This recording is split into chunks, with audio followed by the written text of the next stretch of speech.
woman who was found frozen completely solid lived to talk about it. Her name was Jean Hillard, and while driving in a blizzard, she lost control of her car and ended up on the side of the road. But because she was semi-close to where her friend lived, she thought she could just get out and walk it. It was negative 30 degrees outside. But the wild part is that she did make it to her friends, but not even 15 feet from the house, she collapsed in the driveway and remained there for 6 hours until she was completely frozen. By the time she was found and rushed to the ER, her skin was completely solid. They couldn't even open her mouth, and they tried to put an IV in her, and the needle snapped. But after hours of slowly heating the body using water packs, she makes a miraculous recovery and surprisingly didn't suffer any brain damage. Within 6 hours, she returned to talking and remains as one of the only cases of someone who returned from a state of being fully frozen. Did you know there was once the invention of a car that ran completely on water? But the story of what happened to the inventor is a little more mysterious. Try to imagine this. Stanley Meyer had invented a vehicle that supposedly ran only on water. Not only that, but with just 22 gallons of water, it was capable of getting all the way from New York to Los Angeles. But as soon as the press picked up the story, he was immediately hit with intimidation and allegedly oil companies attempting to buy out the design and destroy it. He refused, and while on an investors' dinner in the late 90s, he unexpectedly collapsed, which has been the subject of serious suspicion, as many people believe there may have been poison involved. Just a week after his demise, his lab was apparently raided and all of his research, including the test model, were stolen. It does beg the question, what could today have looked like with a country fully powered by water-operated vehicles?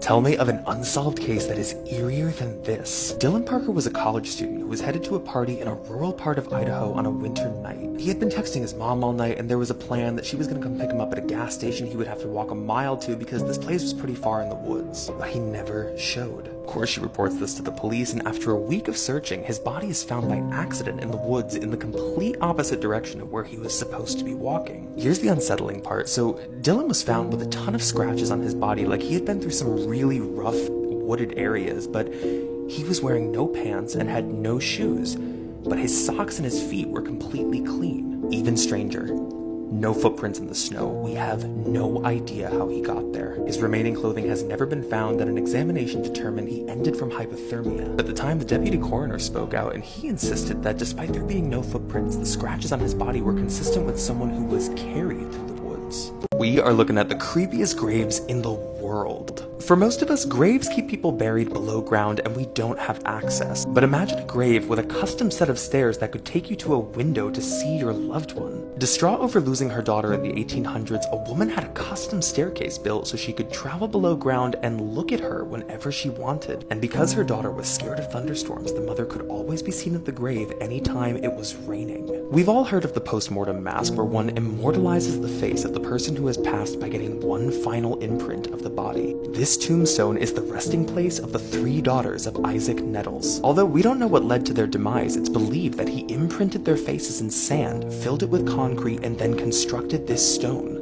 In the 1800s, a boy passed of an incurable illness, but before he did, he told his father he was scared to be buried because of the darkness. So to honor his wishes, his father built a tomb with a tiny window to always make sure there was light.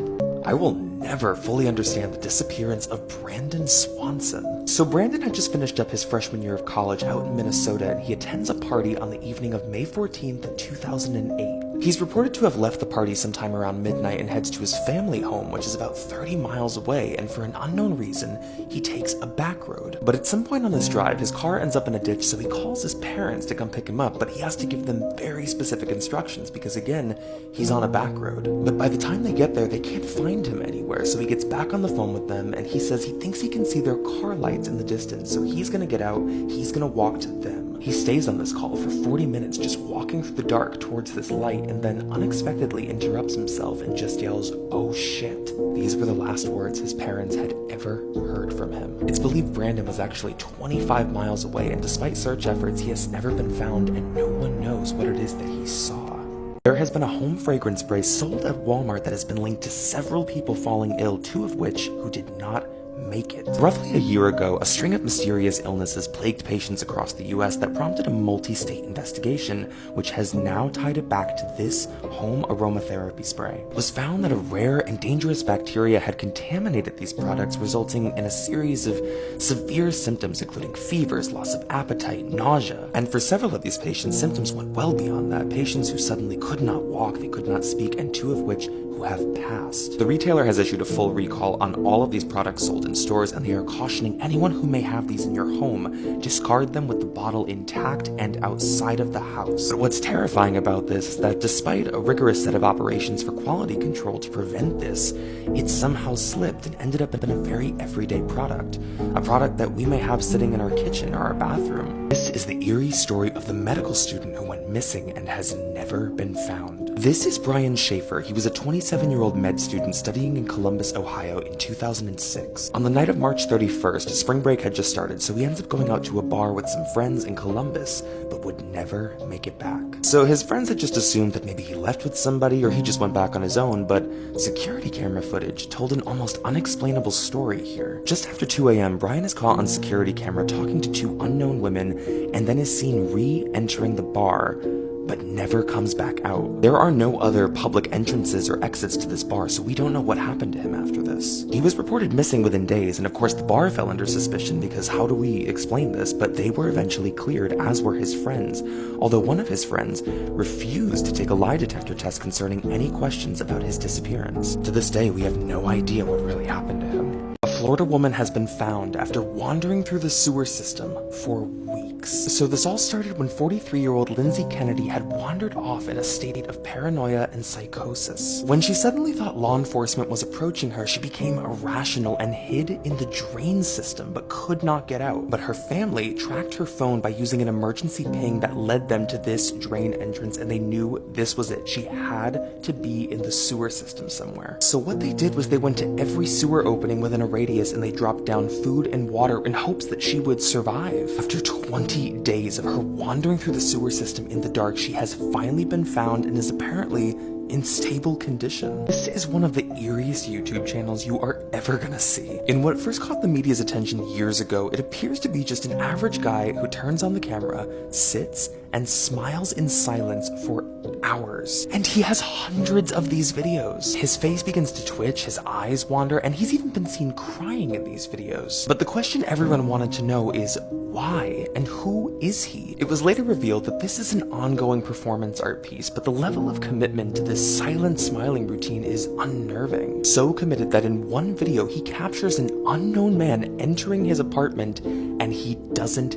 even move. He just continues right on. He just stares right into the camera and keeps smiling. Could you imagine walking in on this? Mysterious brain disease is spreading throughout Canada. In the province of New Brunswick, there have been 48 new cases of an unknown neurological disease that have now been linked. Symptoms are presenting in patients between the ages of 18 to 85 and are starting off mild with just general anxiety, mood swings, followed by muscle spasms and body aches. As the disease advances, people are experiencing mobility issues, language impairments, followed by hallucinations and transient delusions. These are known as Capgras delusions, where one believes their friends and family are not who they say they are and they are imposters. Although neurologists have no diagnosis for the disease, the running theory is that an unknown foreign toxin may be behind it. Make sure to stay tuned for more updates on this. A film star recorded himself as he ended his victim. But before we get into this coverage, if you want additional true crime content, make sure to check out my Insta right in the bio. Also, this is a highly detailed case, so I'm going to recommend the Netflix doc in the comments. This is Luca Magnotta. He was a film star who started creating home videos where he ends cats and puppies. He exhibited narcissistic tendencies, often creating things for shock value, but also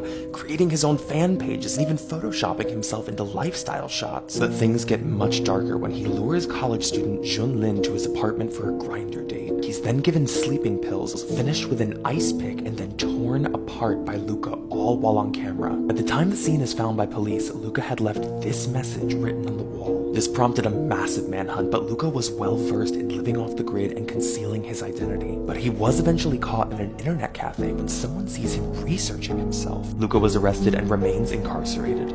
These are the creepiest things new homeowners have found after they moved into the house. After heading up into the attic to check for moisture, this was the first thing this family spotted. A lone rocking chair sitting right above their bedroom. Why this was the only thing stored up in the attic, we do not know. To stay on theme with attics, other homeowners went up into their attic and found this Polaroid, a completely black photograph with the written text saying, "Do you see him?" In another home, something that was missed during the inspection was this particular stain on the wood floor. Come to find out, this stain was from the previous homeowner, as this was the location where they were found. And then there is this, found by a contractor who purchased a home to renovate it but failed to catch this in the basement bathroom. Although clearly a prank, it is still unnerving to imagine walking into your new home and finding this. Disney World facts and incidents that are a lot darker than you could imagine. And if you guys are loving Creep Time and you want even more content, make sure to check out my Instagram right in the bio. Disney World is known for quite a few high-profile deaths, most of which they have done a great job of covering up. But none quite as quickly as when an off-duty cast member accidentally fell to his death off Disney's Contemporary Resort onto the monorail. Within just 3 hours, Disney had completely cleaned it up and just resumed operations. In 1981, a case went to court when parents claimed that an actor at the park who played Winnie the Pooh had slapped their daughter. But this cast member insisted that this was just a case of turning around and accidentally knocking the little girl over, and actually proved this to a jury in court by repeating the incident while dressed in costume. In the early 70s, at an attraction known as the Carousel of Progress, in which the stage rotates a full 360, the attendant who was 18 was crushed between the stage and the wall. Even more chilling, there is an audio recording that exists of this exact incident.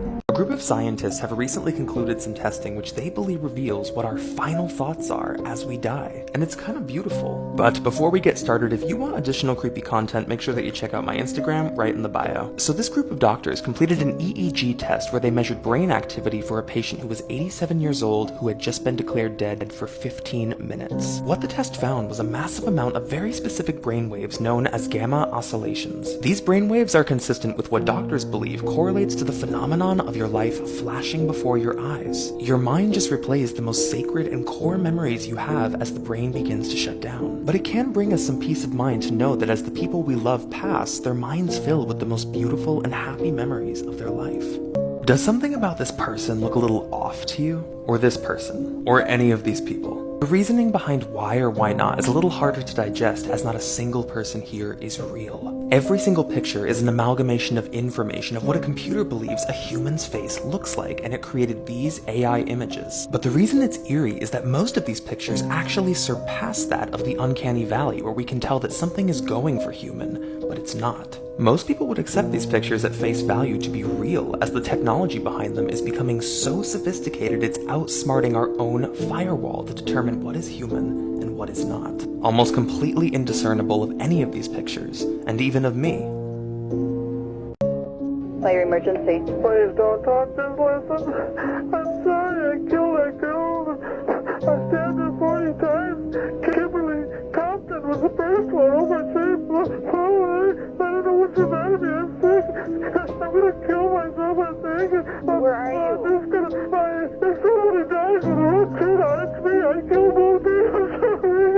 I'll never make it to heaven. Calm down. Calm. Insanely dark facts and things that have happened at Disney World. When Disney had first opened way back in the 70s, Walt Disney had originally hired spies. He would station them around the park so they could eavesdrop on the guests and get a feel for how they actually liked the experience. It's pretty much common knowledge that Disney does have an underground tunnel system, but did you know that that system runs a full 9 acres under the park, and people have actually gotten lost down there? Roughly 10 or so years ago, there was an incident that was reported near Space Mountain when a guest tried to sneak on a duffel bag. When employees found out and they asked to search it, they found inside a 6-month-old baby. Why this parent was trying to sneak a baby onto a roller coaster, we do not know. In a lesser-known incident that Disney actually covered up pretty well, in 2004, a 38-year-old cast member who was playing Pluto was run over by the Beauty and the Beast float during the opening parade. Although clearly deceased at the scene, Disney refused to declare the death until the body was brought outside of the park. A 19-year-old college student had to have both of his legs and his fingers amputated after eating his roommate's leftovers. But the story is so much more insane than you would think. After eating a lo mein dish that he found in his roommate's fridge, he had to be airlifted. He fell so ill because his symptoms couldn't be treated at the school's infirmary. But by the time they got to the hospital, his symptoms had gotten so much worse. He was experiencing organ failure and full-on sepsis, and doctors had no choice but to amputate his legs and his fingers. So of course this was sourced back to the food, as this had to be some sort of bacterial infection that came from the dish itself, but that was only partially true. What doctors found was that this most likely didn't come from the food itself, but from saliva that was on the food from his roommate. The culprit being Neisseria meningitidis, which we typically have vaccines for when we're children and boosters as teenagers, but this student did not. His roommate unknowingly passing along the illness resulted in a real-life horror story.